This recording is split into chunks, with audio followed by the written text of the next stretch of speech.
네, 오늘 본문은 에스겔 20장 1절에서 26절까지 볼 겁니다.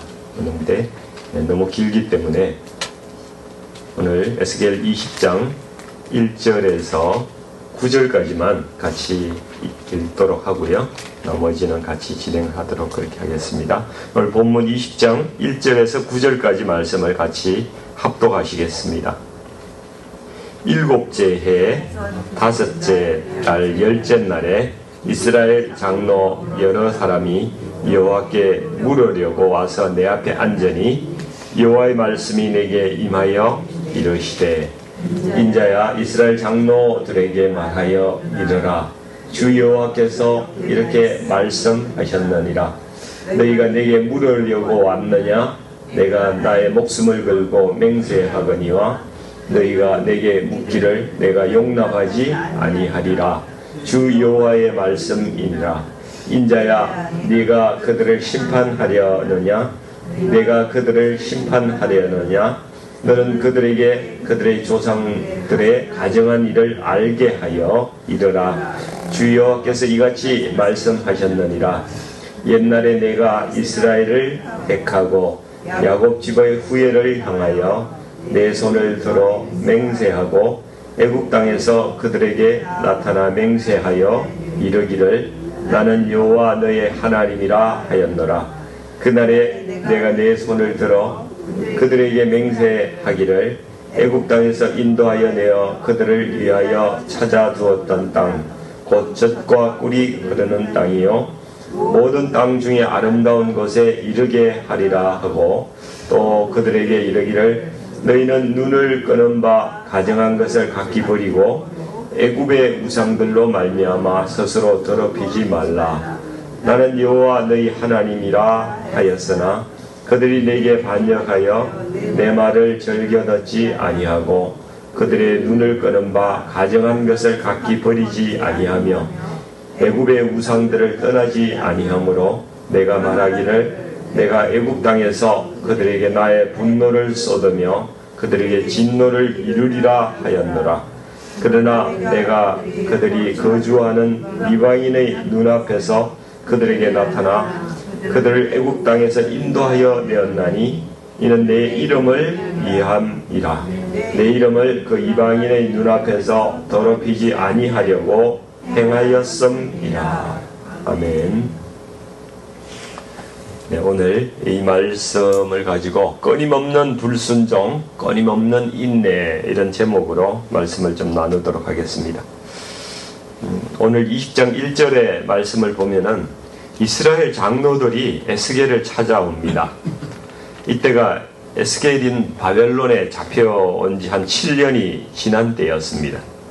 그러니까 BC 597년에 잡혀왔으니까 7년 지났으면은 BC 590년 정도가 된 것으로 보입니다. 남유다 예루살렘이 완전히 망하기에는 한 4년 정도 전이라고 이렇게 말씀을 드릴 수가 있겠습니다. 이들이 포로 공동체 백성들이 가진 생각이나 궁금해하는 점 이런 걸 가지고 이제 에스겔을 찾아왔겠죠. 이 사람들이 잡혀온 포로 공동체의 아마 대표일 거란 말입니다. 그래서 이들이 아마 이런 궁금함이 있었을 거야. 이 고난이 언제 끝나느냐? 우리가 고향으로 다시 돌아갈 수는 있는 거냐? 금방 돌아갈 수 있겠죠, 우리? 이런 이제 희망도 있을 테고, 어떻게 해야 우리가 다시 돌아갈 수 있을까요? 이런 이제 질문을 하나님 앞에 가지고 나왔으리라고 이렇게 봅니다.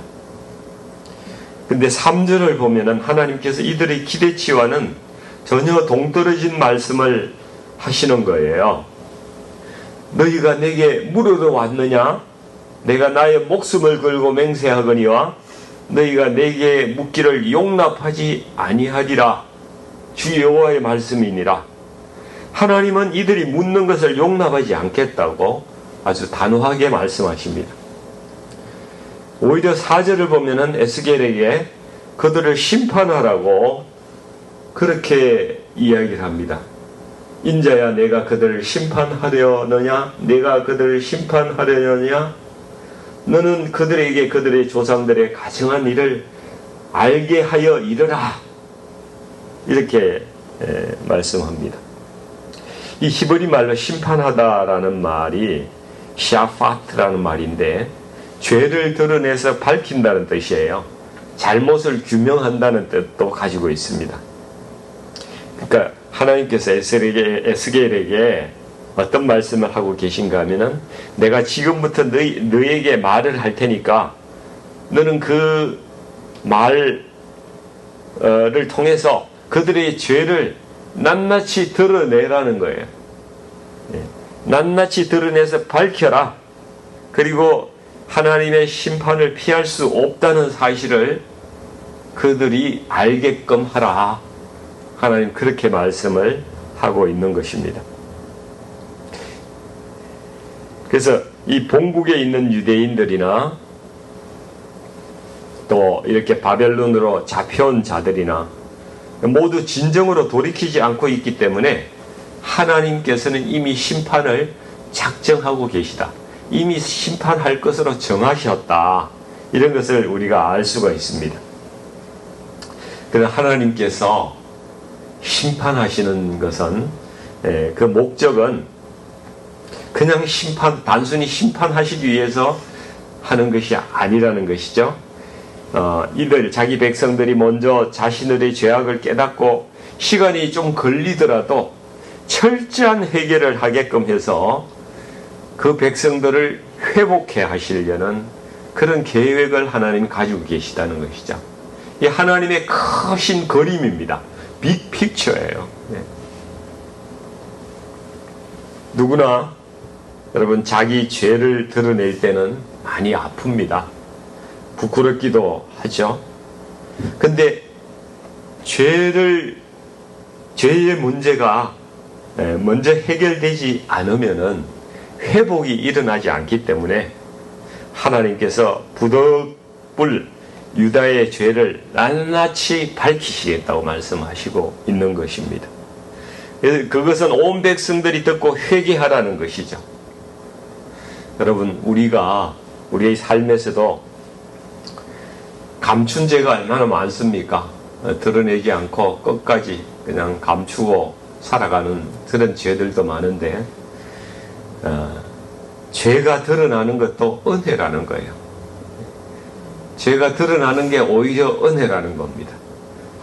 아프지만은 그 죄를 통해서 회개하고 다시 하나님과의 관계가 회복되기 때문에 그렇다는 것입니다.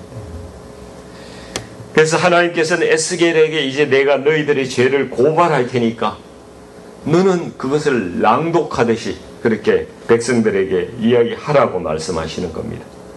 그래서 20장 4절부터 21장 44절까지 쭉 하나님께서 말씀하시는데 이것은 이스라엘에 대한 하나님의 고발장이라는 거예요.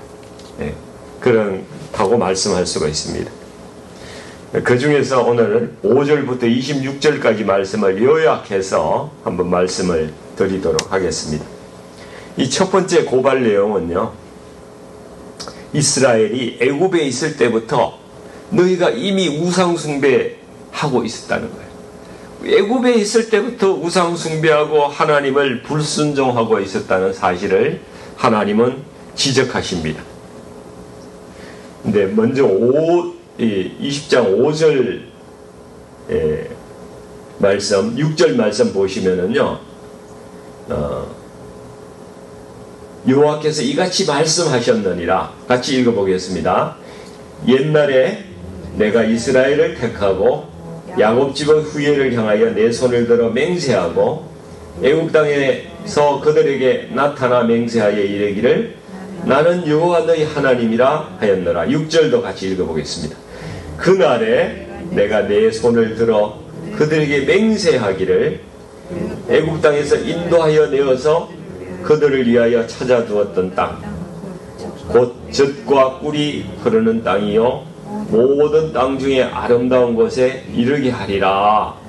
하나님께서 그렇게 언약을 하신 거예요. 언약을. 하나님께서 그들을 위하여 찾아 두었던 땅이래요. 그 가나안이. 얼마나 이렇게 여러 가지를 고려하셔서 그 땅을 그 백성에게 주신 것인지 모른다는 것이죠. 그래서 하나님께서 이스라엘을 택하시고 언약을 세우고 그 땅을 주시겠다고 약속했는데, 근데 우리가 생각하기로는 이스라엘이 우상을 섬긴 거는 출애굽해서 광야에 나와서 그 금송아지를 만들었을 때 그때부터 우상이 시작된 거 아니냐 이렇게 생각할 수가 있는데, 7절 8절 말씀을 보니까 또 그들에게 이르기를 너희는 눈을 끄는 바 가증한 것, 관심이 가는 거죠. 그것을 각기 버리고 애굽의 우상들로 말미암아 스스로 더럽히지 말라. 하나님께서 이스라엘 백성에게 분명히 그렇게 말씀하였음에도 불구하고 그들이 애굽에 있을 때부터 애굽의 우상들을 떠나지 않고 하나님의 진노를 일으켰다는 것을 8절에서 말씀하고 있습니다. 애굽에는 수많은 우상들이 있었어요. 특히 송아지, 아피스 신이라고 그러는데 제일 유명하죠. 이들은 태양신도 섬겼고 나일강의 그 신도 있었고 깨구리 여신 뭐 이런 것들, 자연을 숭배하는 신들이 애굽에는 참 많았어요. 그래서 광야에 나가서 금송아지를 만드는 이스라엘 사람들은 애굽에 있던 우상 숭배하던 걸 그대로 보고 따라한 것이거든요. 그러니까 이스라엘의 우상 숭배는 애굽에서 시작해서 광야에서도 계속되고 가나안 땅에 들어가서는 더 심해지는 이런 흐름을 보이고 있는 것이죠. 그런데 하나님께서 이 애굽에서 우상 숭배하는 이 이스라엘 백성들을 다 쓸어 버리겠다고 이렇게 말씀하셨음에도 불구하고 이 민족을 애굽 땅에서 인도하여 내시는 거예요. 6절에 그 말씀에 왜 그렇게 하시는가? 그들에게 손을 들어서 맹세하시면서 가나안 땅으로 인도하시겠다고 언약을 하셨기 때문에, 그렇기 때문에 이방인들의 눈앞에서 자신의 이름을 더럽히지 않으시기 위해서 그리 하셨다, 이렇게 말씀을 하십니다. 그러니까 하나님께서 자기 백성하고 언약을 해놓고 그들을 다 진멸했다고, 그것을 다른 이방인들이 듣는다면은 하나님의 이름과 영광을 더럽히는 것이 되기 때문에 신실하신 하나님이 아니시잖아요. 그러면은 언약에 신실하신 분이 아니시잖아요.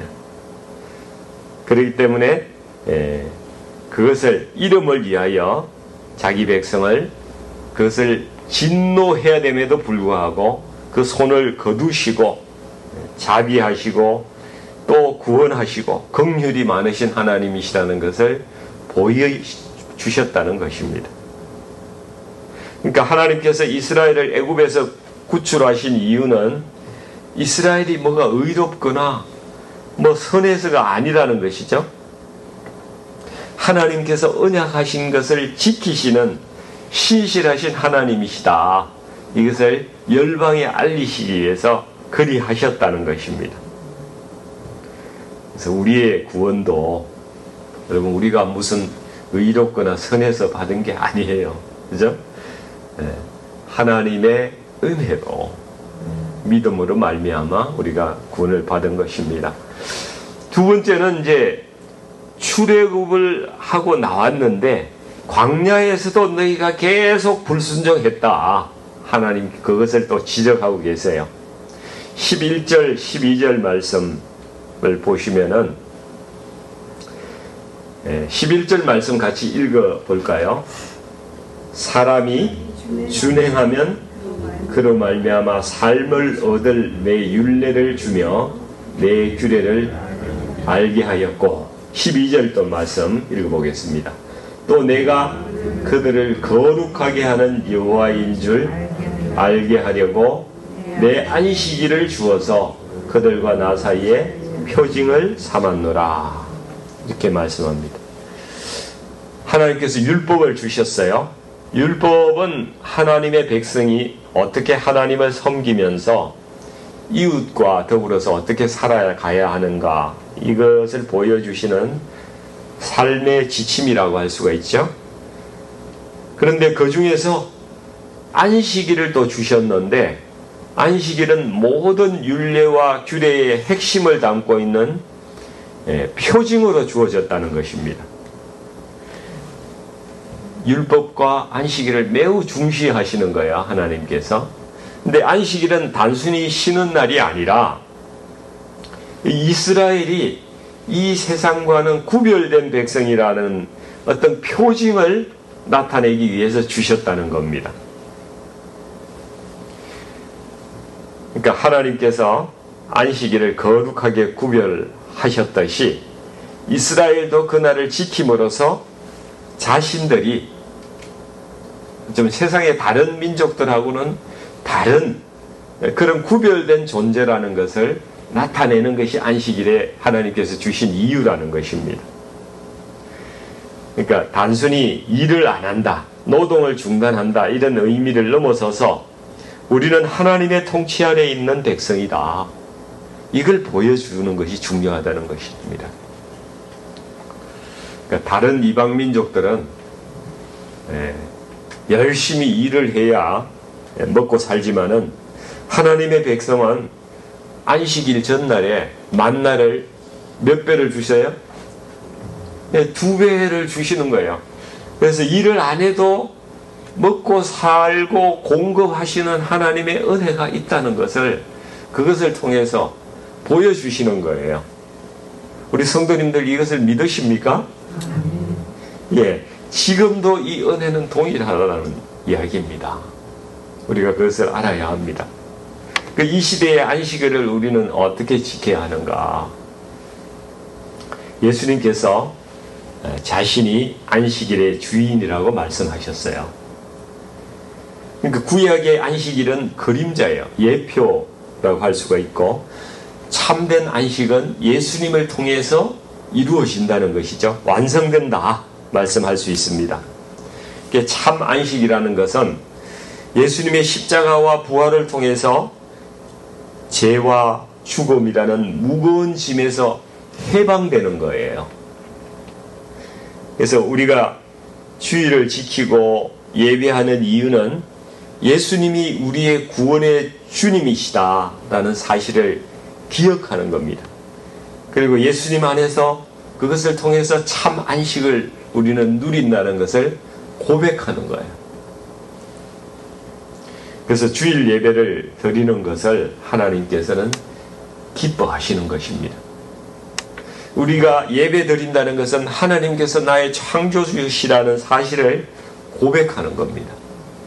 그리고 예수님이 나의 주인이시고 나의 모든 필요한 것을 공급하시는 분이시다, 그것을 고백하는 것이 우리가 주일날 예배 드리는 이유인 것입니다. 근데 13절 말씀을 보니까 하나님께서는 광야의 1세대들이 광야에 나와서 이 율법과 안식일을 더럽혔다고 말씀하고 있는 거예요. 그래서 하나님은 이들을 진멸하시려고 했지만은 자기 이름을 위하여 또 그들을 보존하셨다고 말씀하고 있습니다. 그래서 우리가, 나도 지금 하나님의 말씀과 우리 안식일을 더럽히고 있지 않은지 스스로 돌아봐야 된다는 것이죠. 우리가 주일 예배를 너무 쉽게 생각하고 빠지는 분들도 있어요. 그죠? 할 수 없이 빠질 수도 있죠. 예, 사정에 따라서. 그러나 우리 마음은 늘 주님께서 나의 주인이시다. 그래서 예배에 빠지지 않으려고 무던히 애를 쓰고 일정도 조정하고 이런 것을 하나님께서 보시는 거예요. 예. 자, 그러면 광야의 2세대는 어떻게 했는가? 이들은 가나안 땅에 들어간 세대죠. 광야 2세대는 18절, 20절 말씀을 이렇게 보시면은 하나님께서 이들에게 조상들과 마찬가지로 하나님의 율법과 안식일을 지키도록 신신당부를 하였음에도 불구하고 이들이 똑같이 행했다는 겁니다. 그러다 보니까 성경 말씀은 또 똑같이 반복해서 하나님의 말씀을 전하고 있어요. 성경 말씀은 이하 동문이 없어요. 사실이 반복되더라도 그 과정을 그대로 기록해서 또 똑같이 기록을 하세요. 광야의 2세대들도 진멸하려고 하셨지만은 자기 이름을 더럽히지 않기 위해서 다시 은혜를 베풀었다. 손을 거두셨다. 진노의 손을 거두셨다. 그 말씀을 또 하고 계십니다. 그러니까 보니까 애굽에서 광야 1세대에게 그리고 또 광야의 2세대 전부 우상을 섬기고 율법을 어기고 안식일을 더럽혔다는 이야기입니다. 그러나 이 3세대에 걸쳐서 다 긍휼하시고 오래 인내하시고 하나님께서 기다려 주셨다는 겁니다.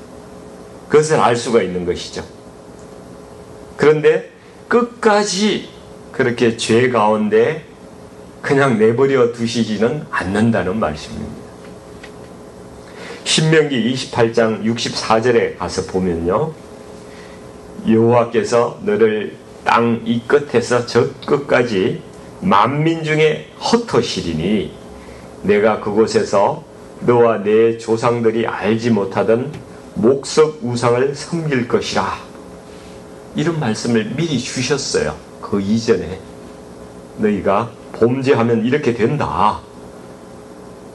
이 말씀에 따라서 하나님께서는 이들을 무던히 참고 인내하시다가 드디어 이방인 중에 자기 백성을 흩으시는 때가 이 에스겔 시대에 당도했다는 겁니다. 바벨론에게 나라가 망하고 백성들이 포로로 끌려가는 일이 이때 생기게 되는 것입니다. 이렇게 포로로 끌려가는 일을 왜 하느냐, 그래서 이유를 세 가지를 말씀하시는데요. 24절 말씀 같이 읽어보겠습니다. 이는 그들이 나의 규례를 행하지 아니하며 나의 율례를 멸시하며 내 안식일을 더럽히고 눈으로 그들의 조상들의 우상들을 사모함이며, 명확하게 말씀하시죠. 율례를 멸시하고 안식일 더럽히고 우상 숭배하니까 그것이 첫 번째 이들을 흩으시는 이유입니다. 두 번째는 25절 말씀, 내가 그들에게 선하지 못한 율례와 능히 지키지 못할 규례를 주었고, 이거는 무슨 말씀이죠? 잘 이해가 안 가는데요. 이 좀 어려운 해석입니다. 이것은 하나님께서 오늘 말씀 보면 20장 11절하고 13절에 보니까 처음에 생명을 주는 율례와 규례를 하나님께서 주셨다고 말씀하셨어요. 근데 지금은 보니까 선하지 못한 율례와 능히 지키지 못할 규례를 주었다고 또 말씀하고 계세요.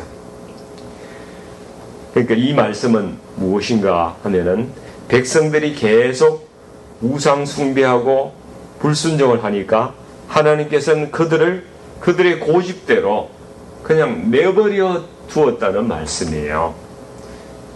그러니까 선하지 못한 율례, 능히 살지 못할 규례라는 말씀은 하나님이 주신 그 생명의 율법을 버리고 이스라엘이 스스로 선택한 죽음에 이르는 규례를 따라가는 것을 내버려 두었다는 것입니다. 그러니까 우상 숭배하고 다른 신을 섬기고 이런 것들을 선하지 못한 율례, 능히 살지 못한 규례라고 그렇게 하나님은 말씀하고 있는 것입니다.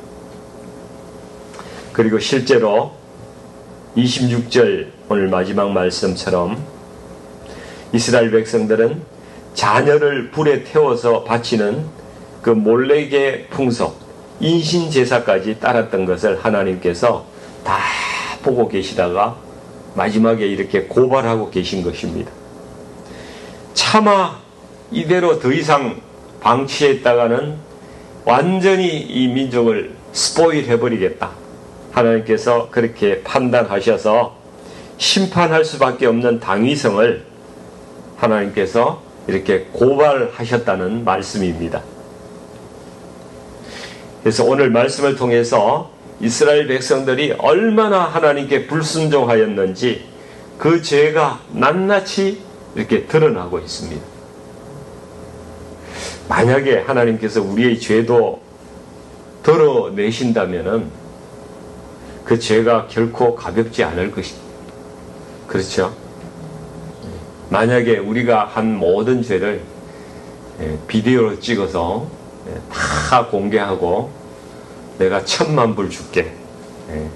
너 공개 한번 해볼래? 하나님이 이렇게 물으시면 어떻게 하실래요? 하실 수 있으시겠어요? 저는 못합니다. 저는 못할 것 같아요. 예. 우리 죄가 결코 가볍지 않을 거예요.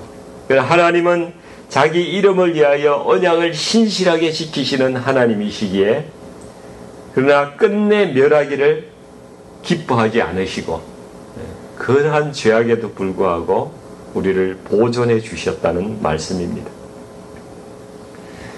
우리가 오늘 말씀을 어떻게 보아야 할까요? 어떻게 적용해야 될까요?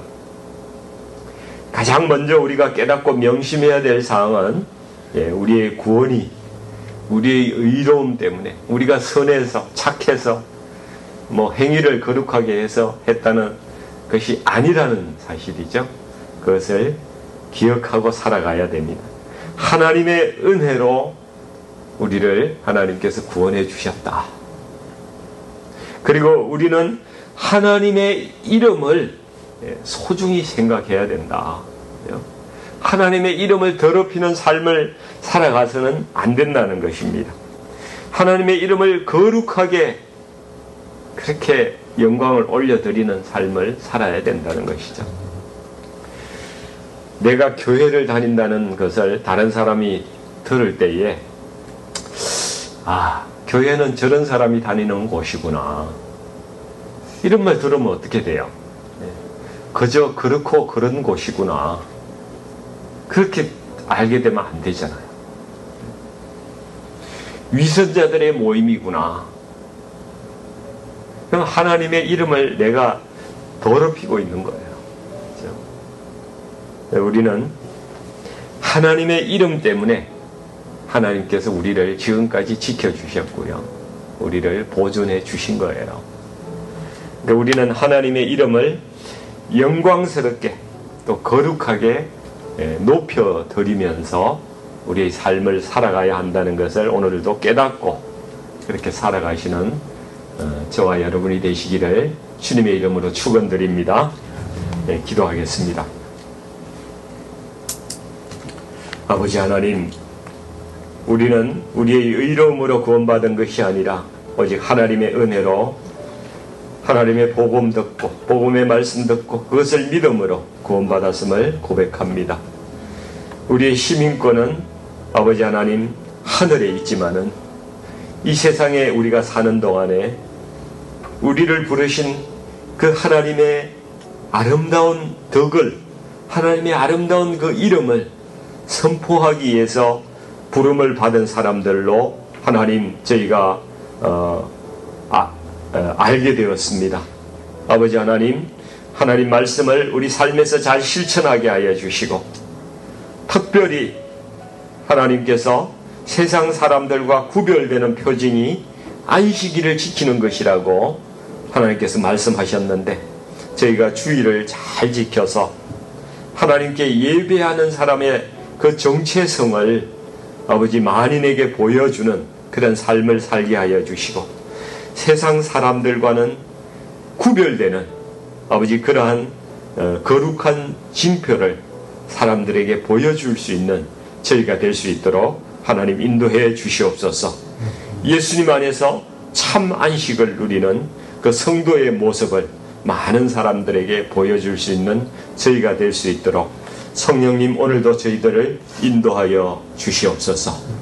예수님의 이름으로 감사하며 기도드리옵나이다. 아멘.